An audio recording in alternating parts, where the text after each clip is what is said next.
Audio 2। पुस्तक सेवा साधना और उसके सिद्धांत। लेखक वेदमूर्ति तपोनिष्ठ श्री राम शर्मा आचार्य। सेवा साधना द्वारा जहाँ व्यक्तित्व का विकास होता है, वहीं उसे आध्यात्मिक लक्ष्य की प्राप्ति भी होने लगती है। समस्त अध्यात्म साधनाओं का मूल उद्देश्य जीव को ब्रह्म तक पहुँचाना, आत्मा को परमात्मा में विलीन करना और भक्त को भगवान से मिलाना है। सेवा द्वारा व्यक्ति जब सब में अपनी आत्मा को ही देखने का अभ्यास कर लेता है, तो अपनी आध्यात्मिक मंजिल के निकट पहुंच जाता है। गीता ने तो सब प्राणियों के हित में लगे रहने वाले को सर्वश्रेष्ठ योगी की संज्ञा दी है और सेवा को योगी का प्रमुख लक्षण माना है। सर्वभूत हिते रतः। यह भी कहा गया है कि सब में अपनी आत्मा का दर्शन करते हुए योगी को सबसे उतना ही प्रेम करना चाहिए जितना कि सर्वसाधारण अपने से करते हैं। आत्मानं सर्वभूतेषु सर्वभूतानि चात्मनि ईक्षते योग युक्तात्मा सर्वत्र समदर्शनः। अर्थात योगी सब में अपनी ही आत्मा संव्याप्त देखता है, सबको आत्मा से संबद्ध देखता है, अतः समदर्शी होता है। योगी की यह सिद्धि, आत्मा का यह विकास सेवा और केवल सेवा साधना से ही संभव है। दूसरों के प्रति आत्मीयता बरतने, स्नेह व्यक्त करने और अपनी जिम्मेदारियों का पालन करने से जो संतोष अनुभव होता है, वह इसी कारण कि तब हम अपनी आत्मा का विस्तार कर रहे होते हैं। स्नेह सौजन्य से भावनात्मक संबंध कर भले ही आनंदित हुआ जाए, पर उसकी अनुभूति आत्मा को होती है स्व के विस्तार से। मनुष्य की आत्मा अपने क्षुद्र अहम के सीमित दायरे में बंधे रहना नहीं चाहती। जब भी कभी ऐसा अवसर आता है जिसमें आत्मा अपनी चेतना को विस्तीर्ण हुआ अनुभव करती है, तो आत्मिक आनंद की अनुभूति होती है। सेवा भावना द्वारा उस आनंद को स्थायी बनाया जा सकता है। इसलिए महापुरुषों, मनीषियों और संतों ने सेवा धर्म को सर्वोपरि धर्म और आध्यात्मिक साधन बताया है। महर्षि व्यास ने महाभारत में कहा है, जीवनः सफलस्तस्य यह परार्थोद्यतः सदा। उसी का जीवन सफल है जो सेवा में, परोपकार में प्रवृत्त रहता है। सेवा अपने आप में जीवन की बहुत बड़ी साधना है, जो मनुष्य को क्रमशः उसके लक्ष्य तक पहुंचा देती है। पाश्चात्य विद्वान विक्टर ह्यूगो ने लिखा है, हम परोपकार के लिए जितना अपने आप को लुटाते हैं, उतना ही हमारा हृदय भरता जाता है। परमार्थ साधना से मनुष्य की चेतना असाधारण रूप से विकसित हो जाती है और वह महान बन जाता है, जिससे जीवन में अपार और अनंत आनंद का लाभ प्राप्त होता है। जो परमार्थ में लीन है, उनके लिए संसार में कुछ भी तो दुर्लभ नहीं है। परहित बस जिनके मन माही, तिन कहूँ जग दुर्लभ कछु नाही।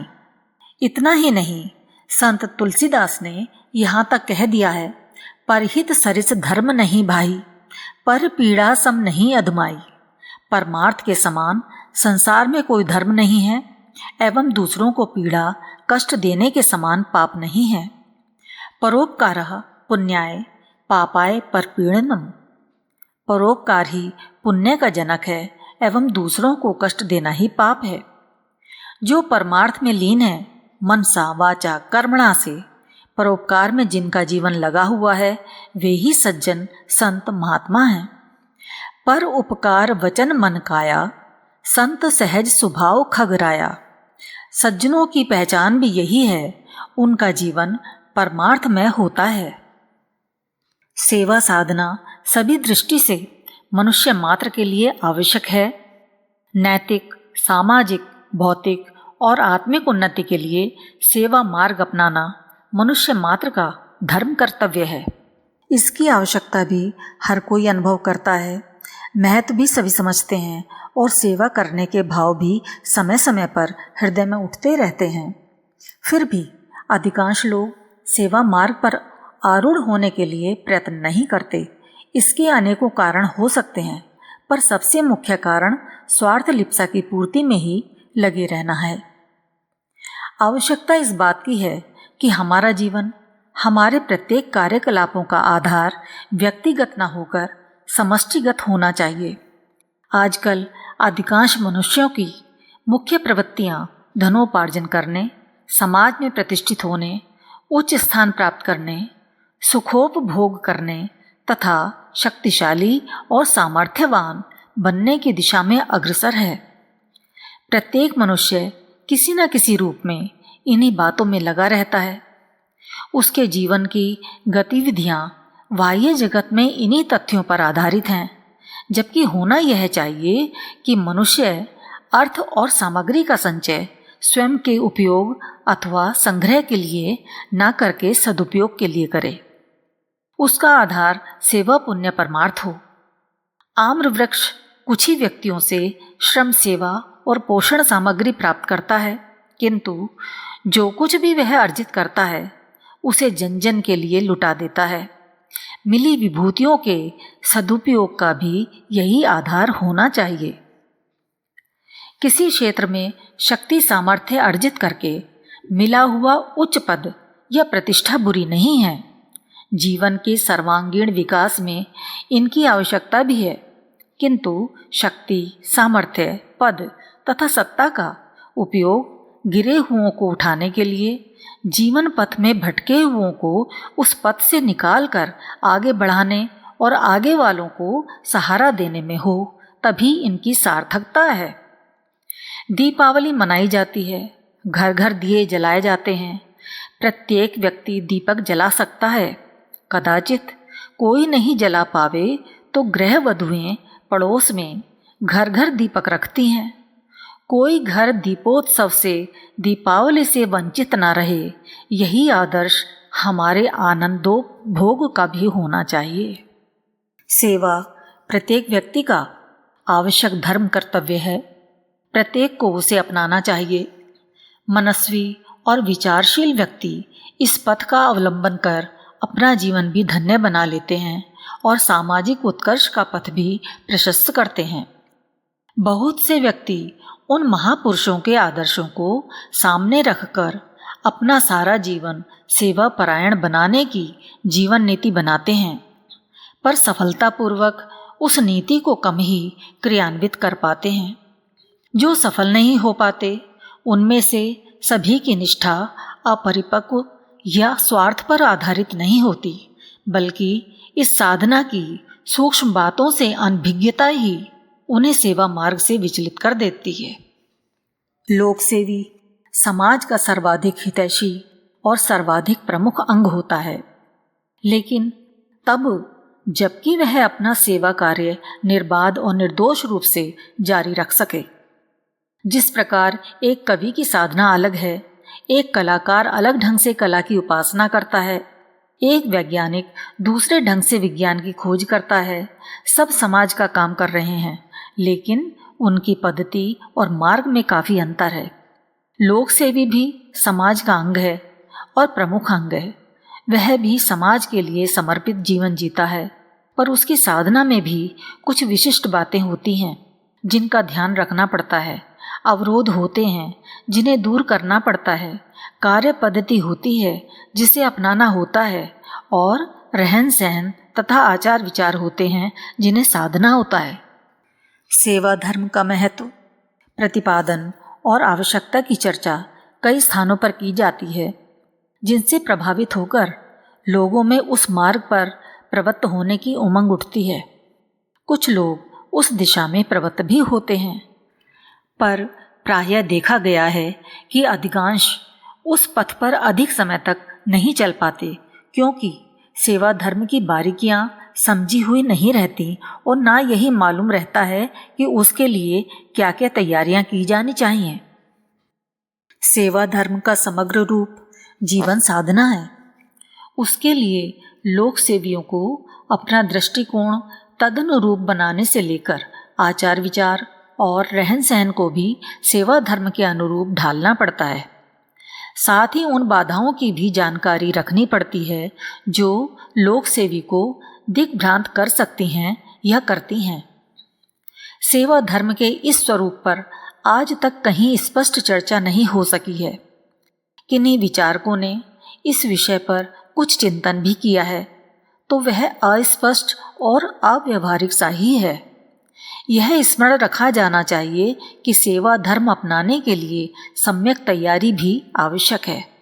सेवा की उपयोगिता आवश्यक समझने के बाद उसके लिए अंतःकरण में उमंग और उत्साह उठना स्वाभाविक है। वह उत्साह प्रशंसनीय भी है, पर सम्यक तैयारी के अभाव में उस ओर समुचित कदम नहीं उठाए जा सकते, न प्रगति ही की जा सकती है। टॉपिक: सेवा धर्म की सुविधाएं और भुगतना। विषय: सेवा धर्म की बाधाएं और भटकाव। सेवा का महत्व और जीवन विकास के लिए उसकी अनिवार्य आवश्यकता समझ लेने के बाद सेवा धर्म की उमंग उठना स्वाभाविक है। अधिकांश लोगों में इस तरह की उमंग उठती है। वे उस उमंग के अनुरूप सेवा मार्ग में प्रवृत्त भी होते हैं, किंतु उस पथ पर अधिक समय तक नहीं चल पाते।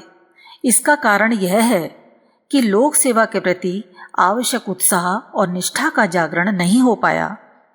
कुछ लोग प्रवृत्त भी होते हैं, पर कठिनाइयां आती देखकर उसे झमेला समझकर छोड़ बैठते हैं अथवा असफलता से डरकर चुप बैठ जाते हैं। बहुत से कारण हैं जिनसे सेवा मार्ग में संतोषजनक प्रगति नहीं हो पाती। लोग या तो गलत बातों को सही समझकर विचलित हो जाते हैं अथवा सफलता का अहंकार उन्हें दिग्भ्रांत कर देता है। इन सब बाधाओं और भटकाव की परिस्थितियों को पहले से जान समझकर चला जाए तो सेवा धर्म का निर्बाध पालन किया जा सकता है। होता यह भी है कि सेवा धर्म अपना लेने के बाद उसे अपना जीवन लक्ष्य बनाने तथा उसे साधना स्तर पर करने में भूल हो जाती है। वे भूलें स्वभावगत हों अथवा परिस्थितियों के कारण लोक सेवी को उसके साधना पथ से दूर हटाती हैं। उन सभी कारणों को ध्यान में रखना और समझना चाहिए जिनके कारण लोक सेवी अपने मार्ग से विचलित हो जाते हैं। क्या हैं वे परिस्थितियां जिनमें लोक सेवी के भटकाव की संभावना रहती है? प्रत्येक लोक सेवी के सामने अलग अलग परिस्थितियां आती हैं। उनका स्वरूप भिन्न हो सकता है और प्रायः साधारण सी परिस्थितियां भी कमजोर मनोभूमि के व्यक्तियों को विचलित कर देती हैं। उदाहरण के लिए, व्याप्त दो स्थितियों को देखकर विचारशील व्यक्ति के मन में यह आकांक्षा उठती है कि इन्हें बदला जाए। लोग सोचते हैं कि जनजीवन में सत्प्रवृत्तियां बढ़ें और लोगों को समझाया जाए कि वे इन दुष्प्रवृत्तियों को छोड़ें, परंतु वह देखता है कि लोग अपनी प्रत्यक्ष हानि को देखकर भी इन्हें नहीं छोड़ रहे हैं, तो वह सोचने लगता है कि मैं यदि इनसे कहूँगा तो ये मेरी क्या सुनेंगे, उल्टे मेरा मजाक उड़ाएंगे। यह सोचकर ही अधिकांश लोग सेवा की भावना होते हुए भी उसके लिए कदम नहीं उठाते। उन्हें सोचना चाहिए कि प्रत्येक कार्य का अनुकूल अपेक्षित परिणाम हो ही, यह आवश्यक नहीं। कार्य भी कोई इस उद्देश्य से नहीं किए जाते कि असफलता मिले, पर असफलता की संभावना से तो काम रोक नहीं दिया जाता। विद्यार्थी जानता है कि हम फेल भी हो सकते हैं। व्यापारी के लिए भी घाटा होने की संभावना हर घड़ी मौजूद रहती है, लेकिन इस कारण विद्यार्थी परीक्षा नहीं छोड़ देता और ना ही व्यापारी अपने व्यवसाय से हाथ खींच लेता है।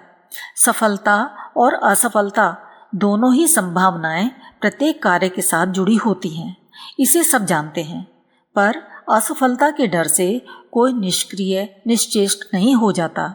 यह तो हुई जन सामान्य की बात। लोक सेवी का दृष्टिकोण जन सामान्य से ऊंचा ही रहना चाहिए। उसे सफलता असफलता की चिंता न करते हुए अपनी सेवा साधना चुपचाप जारी रखनी चाहिए। इस संबंध में भगवान बुद्ध और उनके शिष्य का प्रसंग बड़ा ही प्रेरणादायक है। भगवान बुद्ध ने अपने उस शिष्य से पूछा, तुम धर्म प्रचार के लिए जा रहे हो, अगर लोगों ने तुम्हारी बातें नहीं सुनी तो? शिष्य ने कहा, मैं उनका कृतज्ञ होऊंगा कि उन्होंने मुझे गाली तो नहीं दी। बुद्ध ने आगे पूछा, अगर वे तुम्हें गाली देने लगे तो? तब शिष्य ने कहा, मैं फिर भी उनका कृतज्ञ होऊंगा कि उन्होंने मुझे मारा तो नहीं। बुद्ध शिष्य की निष्ठा की अंत तक था लेना चाहते थे। उन्होंने फिर पूछा, अगर वे तुम्हें मारने भी लगे तो? तब शिष्य ने कहा, फिर भी हृदय से उनके प्रति कृतज्ञ होऊंगा कि उन्होंने मेरे प्राण नहीं लिए। बुद्ध ने फिर भी पूछा, यदि वे तुम्हें मार भी डालें तो? तब शिष्य ने कहा, फिर भी वे मेरा उपकार ही करेंगे कि मुझे इस दुख में संसार से उन्होंने त्राण दिला दिया। इस स्तर की निष्ठा का विकास ही सेवा धर्म को अंगीकार करने में सफल बना सकता है।